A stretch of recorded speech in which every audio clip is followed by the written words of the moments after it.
Good evening, everyone. I hope this video finds you well, all well in best of health and spirits.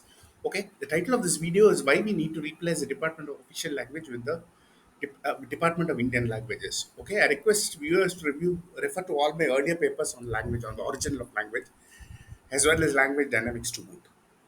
Okay, let us begin this question with a paper with an important with this video with an important question. Is India a multilingual country? Yes, India is indeed a multilingual country. It is home to more than 500 languages and dialects, all of which are spoken as mother tongues. Okay, out of these 500 or so, many of them are dying, disappearing. Recently, I read in West Bengal, northern part of West Bengal, that the language died with its last speaker. Okay, many minor languages and dialects are now being referred to, driven to extinction. India is one of the most linguistically diverse countries in the world. It rivals some parts of Africa and South America in this regard. The 2011 census reported that 26% of Indians are bilingual and 7% are trilingual. That means they can speak at least three languages or sometimes even more. The languages to be spoken in India belong to four more main language categories or groups. Indo-Aryan spoken in North India, Dravidian spoken in South India, and Tibeto-Burman spoken in parts of Northeast India. The eighth schedule of the Indian Constitution therefore uh, lists all classical languages and important languages spoken in India. For example, we have Hindi, Bangla, Gujarati, Punjabi, Marathi, Konkani, Sindhi, Assamese, Maithili, and Odia, which are Indo-Aryan languages. Kannada, Tamil, Malayalam, and Telugu, which are Dravidian languages. Okay, and if you see, this is actually a major strength. This need not be construed as a weakness, as some Marxists and Marxist thinkers have postulated or opinionated. For example, if you see Canada, Canada is highly multilingual. We have around 60% of people in Canada speaking English, 20% speaking French, and we also have other people speaking languages like Punjabi, Hindi, and Mandarin also, Mandarin and Cantonese also. So, presence of multiple languages alone is not a problem or a bottleneck per se. We need to have integration strategies driven around, centered around multilingualism. Okay, if you see French in Canada, French has been declining over the past several years due to immigration, the spread of English as a universal language, decline in French-speaking population, decline in bilingualism, rise of temporary immigration, etc. Therefore, languages can indeed spread or decline slowly, but all this will depend on language dynamics. I have written extensively about language dynamics. Okay, we can arrest one option is to arrest the decline of languages, or another option is to let languages decline normally or automatically. But you cannot force people like we had in the imposition in 1961 Tamil Nadu. We cannot have that kind of a scenario. It would be anti-democratic or undemocratic to say the least. Okay, if you see Switzerland again, you have German, French, Italian, and small language called Romance. Latin is also sometimes used in context. Now, English is being widely used in Switzerland these days, and around 45% of Switzerland regularly speaks English. The same thing has been observed in many parts of Europe because of globalization, and Brexit has failed to dent the impact of English. French people hoped, expected, or anticipated it would disappear after Brexit, but this did not happen as I predicted. Actually, English is going stronger and is going on a much stronger footing. Likewise, many African countries are united. If you see Democratic Republic of Congo, you have 242 living languages, and out of which at least 150 or 200 are very strong. Okay, and we have Bantu-based languages such as Congo, Kituba, Lingala, Swahili, Chluba. Okay, and even other parts of Africa, which are French, Francophonia, French speaking, or Portuguese speaking, there may be a gradual long term shift towards English due to economics and other practical factors. Okay, this remains to be seen. Therefore, if you try to see Hindi as the only official language, some people want it that way, and some states will have two languages, some states will have three languages, and those who have Hindi as the mother tongue in Hindi speaking states. This would be a double discrimination against non-Hindi speakers, and this would be a double whammy for Hindi speakers. Okay, so slowly over a period of time, Indian planners and thinkers have realized that English is a neutral language, and all other Indian languages also must be promoted and encouraged. For example, in February 2015, India's HRD Minister Mrs. Smriti Irani hailed India's linguistic diversity. She said in Chennai in a conference, multilingualism in our nation extends back to several millennia. This multilingualism is an asset a heritage that we have inherited and is in fact a resource that we deeply cherish. There are more than 1,000 mother tongues spoken in our country. This is not just a number, but a reason to be proud of. Okay, and again, if you try to compare India with China, there are plenty of differences, up to 12 to 30 differences which I had proposed. For example, number one, does a country have one or more fully independent languages spoken by significant elements of the population which are not for the purpose of study deemed to be dialects of other languages spoken in the country? India, yes. China may not be so. Is the linguistic distance between the most unrelated but widely spoken languages in the country large? Yes. In India, there are wide variations between languages, not in China. Number three, does a country comprise of speakers belonging to more than one language group? Are speakers of the languages belonging to at least two language groups significant? Yes, this is yes, affirmative in the case of India, negative in case of China. Do the speakers of one more than one language adopt a semblance of political power or the demanding political autonomy with the chief objective of maintaining linguistic status quo and linguistic hegemony? Yes, in case of India. Does the country have a history of discord in protesting the linguistic power structure or the dominance of one linguistic group, or have such fissures led to demands for significant changes in power structure and autonomy? Yes, in India, no in case of China. Is the power structure of a country sufficiently decentralized to allow speakers of linguistic groups to exercise some autonomy or have say in policy making? Yes, in case of India, no in case of China. G. Do the speakers of the most widely spoken language in the country account for less than 60% of the population? Yes, in case of India, no in case of China. Is the total number of languages and dialects in the country, including less developed languages and dialects and variants of major languages, large? Yes, in case of India, no in case of China. Do regions of the country share close economic, cultural, or linguistic ties with other country, often in precedence to economics, cultural, or linguistic ties with other part of the same country? Yes, in case of India, no in case of China. What is the least common denominator of all the major linguistic groups of the country in terms of linguistic structure, shared cultural elements, etc.? Is the range of the LCD insignificant to moderate? Yes, in case of India, no in case of China. What is the least common denominator of all the linguistic groups in the country, including the outlying or the less or more important or insignificant ones in terms of linguistic structure, shared cultural elements, etc.? Is the range of the LCD very insignificant to moderate? Yes, in case of India, no in case of China. Is the chief integrating factor in the country something other than language, or is the role of language in this regard limited? Yes, in case of India, no in case of China. Now, if you see language policies in other countries of the world, we may have to look at the breakup of Russia, which happened in the year 1991, following the breakup of disintegration of other parts of Europe earlier. Okay, the total collapse of the Soviet Union in 1991 naturally took many people by surprise. There are many reasons for this. This included economic stagnation, it was overtaken by many other countries in the East and the West, etc. The overextension of the military, suppressing people's desire and for autonomy and freedom. Okay, and however, after the Cold War, the US policy of containment also may have played a major role. Over centralization and ethnic discrimination also played a significant role. If you see the language policy in case of USSR, in terms of Lenin, at the time of Lenin, we had equality of all people of all languages. This was a commitment made by Lenin and his associates before and after the October Revolution. Okay, therefore, no single language was initially designated for official use, and Bolsheviks' language policy was reflected in a 1918 article by Joseph Stalin, then the People's Commissioner of Nationalities of the RSFSR. He said each language selected the languages or language of the region to correspond to the ethnic composition of its population, and there will be complete equality of language of both minorities. Okay. However, during Stalin's period later on in the 30s, some discrimination existed and there was a gradual Russification.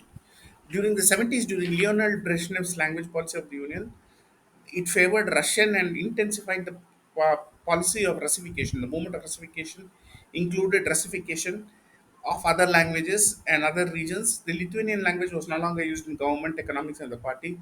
Russian was used solely in education and was required for all positions. Russian was used extensively in the army. Russian was also used in communication. It was also used in schools to the detriment of others' languages. Okay, people from other languages were discriminated against politically, economically, religiously, and spiritually. Okay, similarly, if you come back to South Asia, The Sri Lankan civil war arose due to discrimination against the Tamils.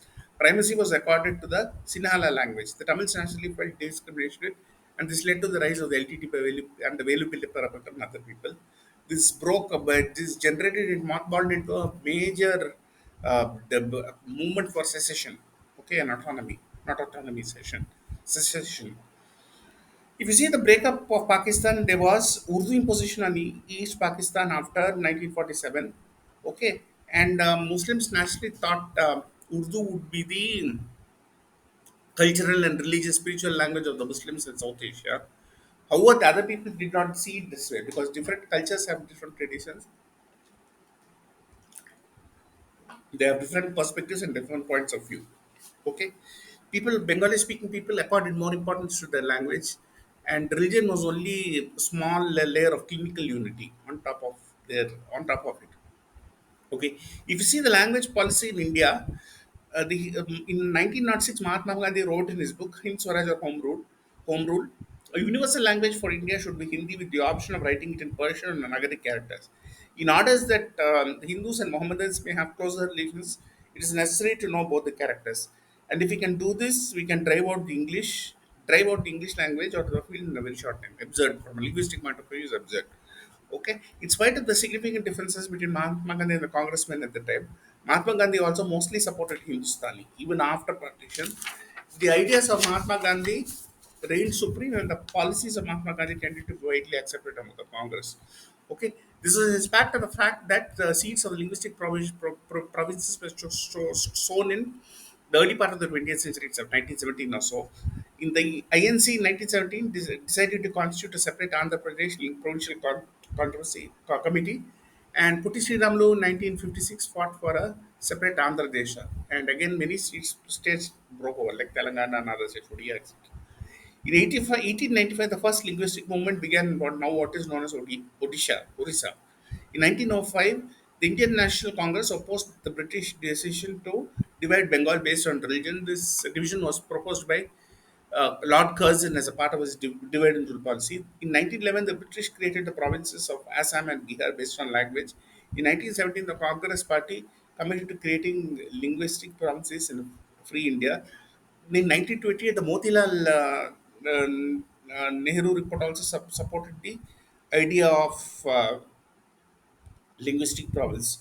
Okay, and Mahatma Gandhi apparently seemed to be more obsessed and infatuated with Hindu Muslim university. This I mean unity. This observation was made by Ramachandra Guha itself and M.S. Tirumale, the editor of Languages in India, with whom I had interacted briefly several years ago, more than 15 years ago. And he discussed this with many people, such as Purushottam Das, Stand and other people. And many people naturally felt, especially in the Hindi belt or Hindi speaking belt, that Hindi alone could be the official language. At that time, there was no taste for decentralization. They wanted a monolithic, centralized or centralized India, which may have been necessary at that time because now the situation is different. At the time, countries may not have been ready for country like India may not have been ready for a unity and diversity model. And even Pandit Jawaharlal Nehru loathed the idea of linguistic provinces to a great degree. Okay, and Mahatma Gandhi put forward some conditions for the national language, including including Hindu Muslim unity. And he said it should be easy for officials to learn. Number two, it should be capable of serving as a medium of religious, economic, and political intercourse throughout India. Number three, it should be the speech of the majority of the inhabitants of India. It should be easy to learn for the whole of the country. If choosing the language, considerations of temporary or passing interest should not count. Okay, and Mahatma Gandhi naturally wrote against English. He said English would be way too elitist. It may be true in a way because it has already, the time has already come to promote along with English education wherever possible, feasible, wherever it makes sense to do so. Um, Encourage English language in the mother tongue also, where it doesn't make sense to encourage language in English. Okay, and many people such as Purushottam Das, Tandon Seth, Govind Das, R.V. Dulekar, Babu Nath Gupta, and Ramanohar Lohia, most of them in the belt or in these being states, wanted to adopt only Hindi and they wanted to try out other languages to the, what do you say, to the kitchen, or they wanted to try them out, including of course English, which cannot go as a neutral language. Okay, and for example, was criticism was made by Granville Austin himself. He had passed away, and they wanted to um, push for Hindi at the cost of Indian unity, impairing national unity. And for example, in 1946, R.V. Durar kept on speaking in Hindi, but he did not bother or worry that other people did not know Hindi. He started saying that he started implying that India has only one language. Okay. And this kind of an approach was bitterly opposed by T.T.K. Krishnamacharya of Madras. And he said that Hindi imperialism was as bad as English imperialism. Okay. I have written about all these incidences in my previous works. Please do read them in great detail. Okay, but of course, this is not my area of expertise or specialization mainly. Please read Ramachandra Guha's books. They're brilliant. Some of them are extremely good.